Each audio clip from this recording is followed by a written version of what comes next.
Radio Plus. Yes, you listen to Radio Plus. It is 22 minutes past 6 and we are joined in the studio with Ali, Director of Keeping Health in Mind. Is that right? Hello. Yeah, that's right. You're joined with us for a 6th week, is that right? Yes. Oh, Yeah. gosh, you must be sick of us. No, not yet. 6 weeks isn't that long, is No, it? maybe Give the it 7th, a bit more time. Yeah, maybe the 7th week might knock it over That a could bit. be the one, yeah. So, obviously you're a part of Keeping Health in Mind, and for those who haven't listened over the past 5 weeks or so, do you want to give just a short snippet of what you do and what the charity is there?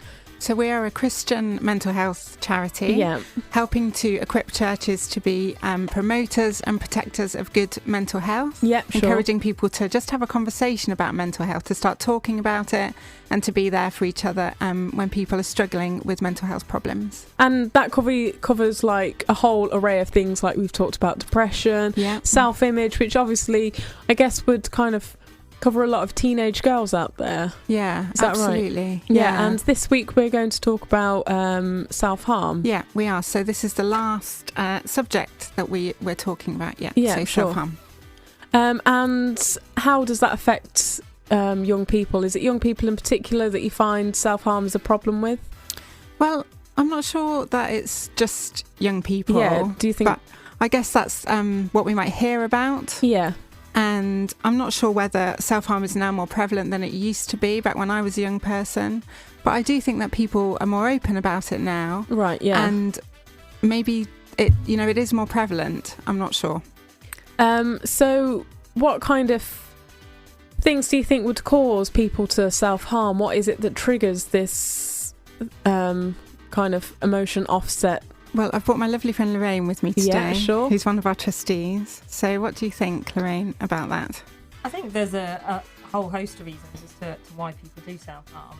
I think teenagers and young people today, there's a lot of stress out there with schools, colleges, exams. So the pressure from that, perhaps not having as much support around from family, people being busy, working, etc. So I think people just don't perhaps have the same skills that they would have had a while ago to deal with the stresses.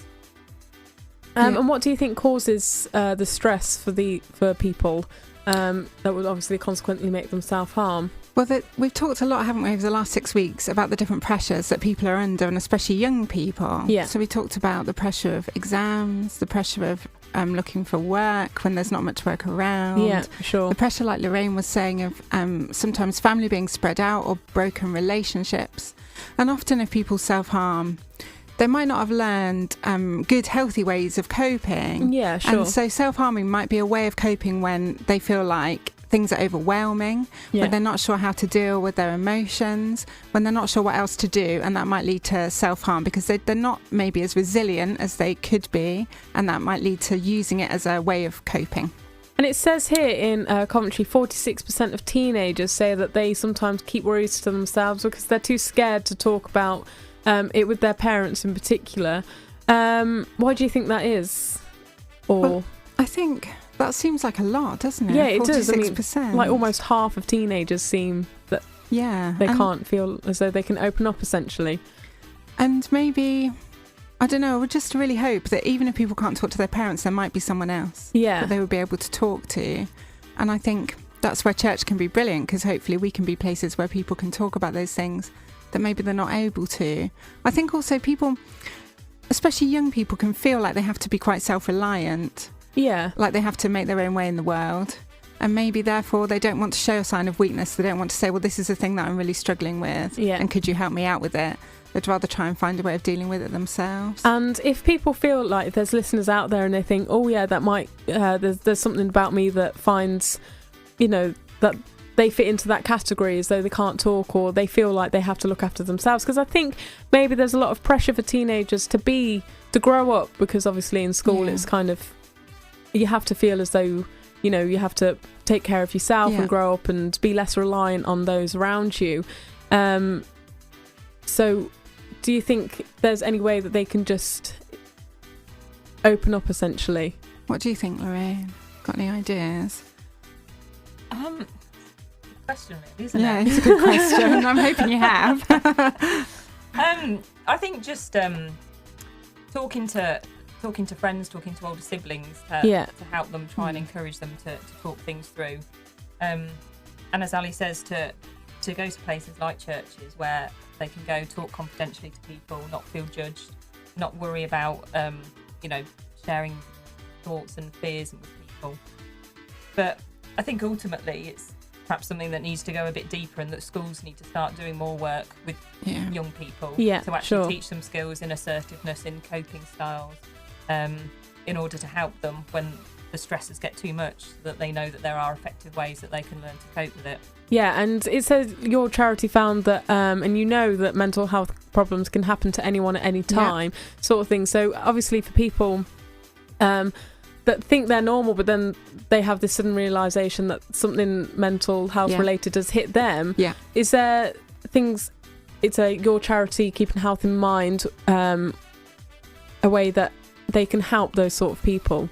Yeah, so we have a course that we run called the Life Course, and it's basically a 6-week coping skills course. And actually, it's fantastic for people who may have experienced self-harm, either in themselves or in someone they know, because we teach different ways of coping over the 6 weeks. We talk about emotions, about relationships, about assertiveness, about saying no, because all of those things can lead to, if you're not able to process your emotions, you're not able to be assertive and say what you want in a particular relationship or situation, they can all lead to feeling overwhelmed and not knowing how to cope, and self-harm can be the result of that. So our course is something I would really recommend, and people who come on it have just found it so helpful, have had brilliant outcomes, just improved mental health all round basically, so it's a really good thing to do. And is your course specifically for those who have been diagnosed with mental health, or just an array of from like weaknesses to strengths of what they feel as mental health? The way that we found it works best is if it's got a broad range of people who come along. So it can be for people who've been formally diagnosed with a mental health problem, but it could also be for people who say, well, I've never had a mental health problem, I've never met anyone with a mental health problem, which, I don't know, seems unusual because I'm sure most people have. Yeah. But actually we have had people who would say that, and the brilliant thing has been that people learn together over the 6 weeks, and they learn as much from each other and hearing each other's stories as they do from the skills that they learn. Yeah. So it's really brilliant for getting around the stigma of not being able to talk about mental health. And where can people find out about this course if they're listening and feel like, oh, that might be useful for me to kind of get in contact with? Where can we... on our website, which is now up. Yeah. Hallelujah. Which is, and Clive told me not to say www last week, so I won't say it. I just did say it. It's not needed anymore. It's not needed. No, apparently not. keepinghealthinmind.org.uk, and the details and how to contact us to find out about the next course is on there. And where is the course being held? We've held it in lots of different venues, usually in churches, so we can give all that information to anyone who might be interested. But it will be, the next one will be within the city somewhere. Yeah, sure. And is there anything else you want to put across? We have a track, so if you want to talk about that after the break. Yeah, that would be great. Okay, yeah, so stay tuned for that. Okay.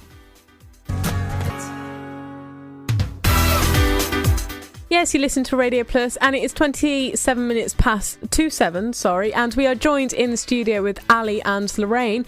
And Lorraine, you are a clinical psychologist, aren't you? I am. And you've just told me that you've seen an array, and we're talking about self-harm here, of self-harm. And I just said, well, we see in the media that you would think self-harm is just being a few small, minor injuries, but you've seen severe situations. Yeah, I mean, self-harm covers a big range of things, from people doing cuts on their arms, to burns, to people doing big cuts on their arms that need hospital treatment. So it's not something that should be taken lightly at all. Yeah. And the people doing it do need to get support and help from a professional, really. And if someone sees that support is needed for someone close to them, or someone that they... how can they give support to... or how can they find support for someone in this situation? I think it varies to start with. I think initially that person needs to feel in a position where they can go and seek a professional. Yeah. I mean, obviously the best thing is to go and get support from a professional. But if that person doesn't feel comfortable doing so, then providing them with the opportunity to talk about their feelings to start with, to find out why they're self-harmed.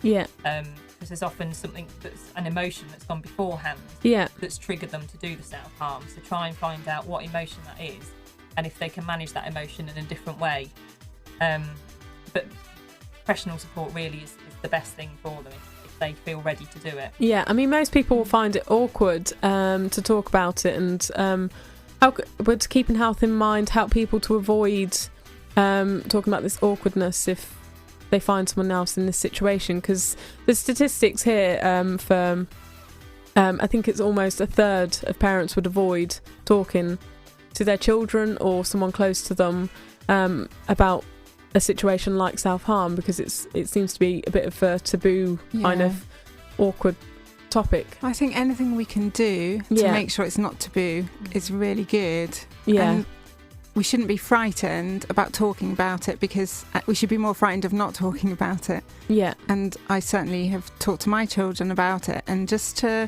let them have the conversation, let them talk about if there's any of their friends who might have self-harmed. So how would you kind of ask your children about this kind of topic? I guess in the context of a conversation about well-being, and just to say, just to see whether they've come across it, whether it's something that has happened at school that they know about, whether they've talked about it with their mates, that kind of thing. And just to say that there's nothing that it isn't okay to talk about, because often with things like self-harm, people are really ashamed, but then that can mean that they then get stuck in a cycle of self-harming again to deal with the feelings that brings up. And I guess a feeling of embarrassment. Is that something that you find in your profession? I think there's definitely the shame that they feel in that they judge themselves, and as Ali said, it gets them in that spiral then that they struggle to get out of. Yeah, sure. And I think the media have quite a lot to answer for as well in many ways in terms of self-harm, in that we were just talking, weren't we, that it's almost, you see it so often that it's often seen as quite a minor thing, right? But actually that can also be used as quite a good outlet or a way to speak to young people about it, because it's in the media. It means that hopefully, although it's negative at the moment, that you can talk about it more with them and make them aware that actually it's not an effective coping strategy. And obviously it's a topic that does need to be addressed, so obviously we spoke before, but if people have just tuned in, how obviously you're part of Keeping Health in Mind, so if people have just tuned in and thought, I fit into that topic, and you've got a 6-week course going on, do you just want to remind listeners and new listeners? If they go to our website, keepinghealthinmind.org.uk, and the details of the course are on there, and a way to contact us to find out when the next one will be starting. That's great, and obviously this covers a whole array of people, from being able to talk about it to kind of, so all types of severity of what they feel. Absolutely. Anyone who would want to improve the way that they cope is more than welcome. That's great. So check out that website if you're listening. Thanks ever so much for coming into the studio. Thank you.